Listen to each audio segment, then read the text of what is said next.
Nous allons voir avec GIMP comment changer les valeurs des zones d'ombre de l'image sans toucher aux zones claires et cela sans masquage. Voici notre image. Nous avons donc des détails ici en avant-plan très sombres et une zone de ciel trop claire. Pour changer cela, nous allons utiliser la palette des calques. Nous allons cliquer ici sur la palette des calques et nous voyons donc une image qui s'appelle arrière-plan. Nous allons faire un clic droit sur l'image d'arrière-plan et nous allons faire dupliquer le calque.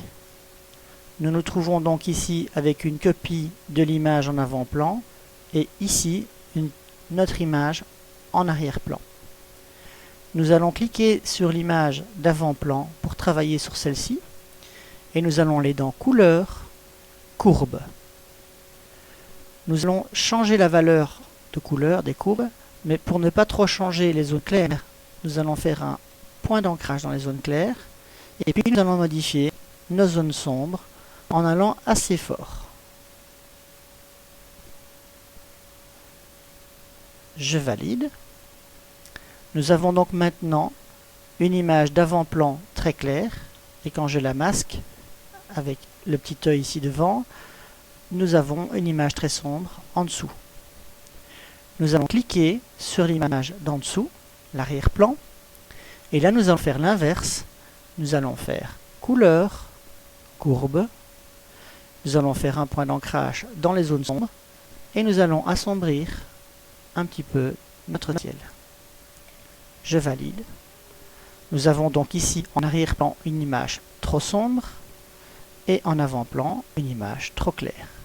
L'astuce sera d'utiliser un mode de fusion entre ces deux calques. Donc je clique sur l'image d'avant-plan, ici, et puis je vais ici, dans le type de mode de fusion, et je choisis tout en bas le mode de fusion valeur.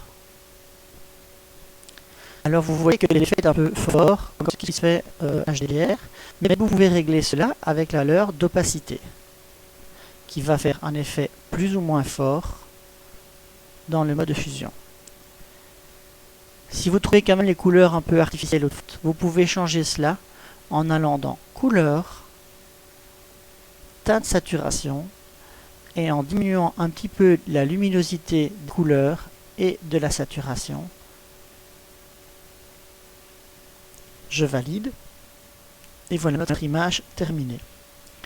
Nous pouvons donc faire un clic droit sur l'image d'avant-plan et faire aplatir l'image.